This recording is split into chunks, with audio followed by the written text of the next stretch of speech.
Welcome back to biology class. In the previous class, we discussed the importance of water for the plants and the special structure called root hair present on the roots for better and quicker absorption of water from the soil. But how root hair are able to absorb this water? Who pushes this water in the root hair? To understand this, first we have to understand the three basic processes which play an important role in the absorption of water. So, in today's class, we will discuss these three processes and the two conducting tissues which transport water and minerals in the plants. Students, all of you eat soaked almonds and raisins in the morning. You must have noticed that after overnight soaking, almonds and raisins swell up and become turgid. This happens because of the process of osmosis. And what is this osmosis?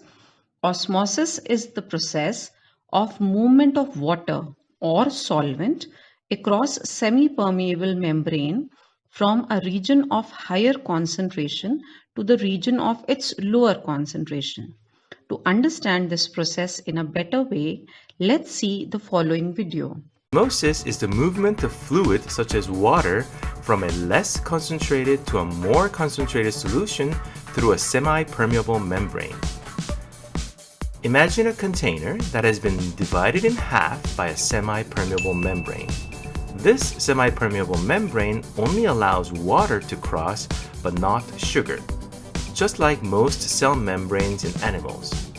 Sugar solutions have been added in both sides. One side is more concentrated than the other. The simplest solution to reach the equilibrium would be to move sugar molecules across the membrane until equal amounts of sugar molecules are on both sides. However, the semi-permeable membrane does not allow sugar to pass. An alternate solution to this is to move water molecules from a less concentrated to a more concentrated solution until the equilibrium is established. This is called osmosis. Note that osmosis is passive transport, meaning it does not require any energy. Did you know that too much salt on snails can make them dry up and die? Snails produce slime or mucus which helps them to move around. When you sprinkle salt on a snail, it mixes with the water in the slime, making a salt water solution. This solution has a higher salt concentration than the inside of the snail. The water inside the snail is pulled out of the cells to lower the salt concentration. If you use enough salt, the snail will lose so much water that it dehydrates and dies. It's osmosis. The second process is diffusion. Have you ever wondered if you spray any deodorant or perfume in one corner of the room, how your brother or sister standing in the other corner easily tells you which fragrance have you used? This is because of diffusion. Diffusion is the process of molecules, note children, molecules, from a region of higher concentration to a region of lower concentration. The following video will demonstrate the process of diffusion. What is diffusion? Ever wonder how substances move around the body, or how a metabolite gets in and out of the cell, or how perfumed spray spread the aroma around in a matter of seconds from the corner you sprayed in to the rest of your room? Diffusion is to be blamed.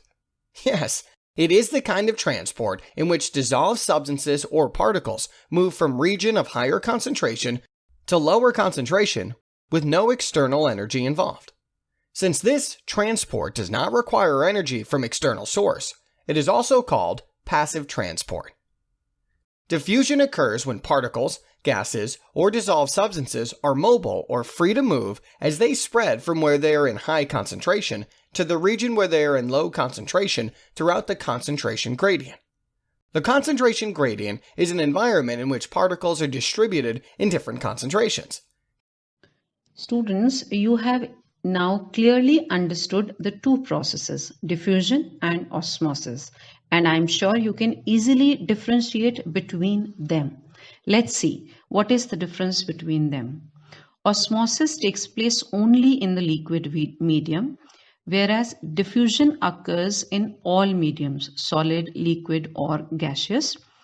Osmosis requires a semi-permeable membrane, whereas diffusion do not require any semi-permeable membrane. Osmosis depends on the number of solute particles dissolved in the solvent, whereas diffusion depends on the presence of other particles. Osmosis requires water for the movement of particles, whereas diffusion do not require water for the movement of particles. In osmosis, only the solvent molecules can diffuse, whereas in diffusion, both the molecules of solute and solvent can diffuse. In osmosis, the flow of particles occurs only in one direction, whereas in diffusion, the flow of particles occurs in all the directions. Now, the third important process is active transport. It is the transport of substances across the cell membrane against the concentration gradient. And since it is from lower concentration to higher concentration, it requires input of energy. The following video will help you in understanding this process better. Active transport for? Well, the clue is in the name, active. Work has to be done. Active transport moves molecules from a low concentration to a high concentration against the concentration gradient. This is the opposite of diffusion and osmosis, and because it is not the natural direction, energy is required to make it work. Active transport is carried out by protein carriers within the cell membrane, and they have a specific binding site for the exact molecules they are transporting. The substance binds to the protein carrier on the low concentration side, and using energy from respiration, the protein carrier releases the substance on the other side of the cell membrane, where it is already at a high concentration. See the difference between diffusion? No energy is needed because the molecules can just slide down the concentration gradient, whereas in active transport, they are joining the crowd, and so more effort is needed, hence the ATP. Conducting tissues, as the name suggests, are the tissues which help in conducting or carrying water and food to different parts of the plants. There are two types of conducting tissues in plants: xylem, which transports water and minerals, and phloem, which transports food. So let's see what are they made up of. Xylem. Xylem are pipe-like vessels in plants through which water and minerals are conducted. Look at the diagram for the various components of xylem.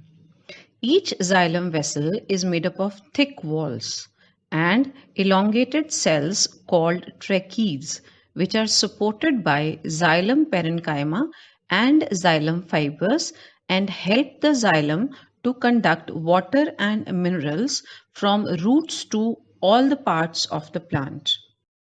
Phloem. Transport of food materials from leaves to other parts of the plants is called translocation, and this is carried by special tissues called phloem. Look at the diagram. Phloem tissue is made up of two different types of cells: sieve tubes and companion cells. A continuous column from leaves to other parts of the plant is formed by the arrangement of cylindrical cells called sieve tubes. Children, see sieve tubes in the diagram, one above the other. It has sieve-like partitions at both ends called sieve plates.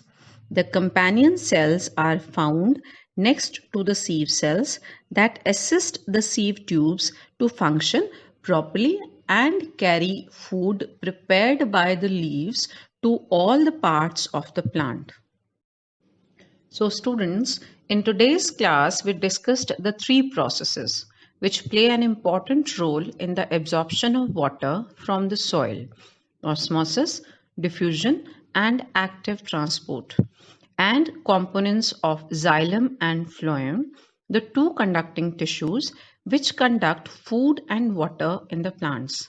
But have you ever wondered how the water is absorbed by the roots and how this absorbed water rise against the gravity?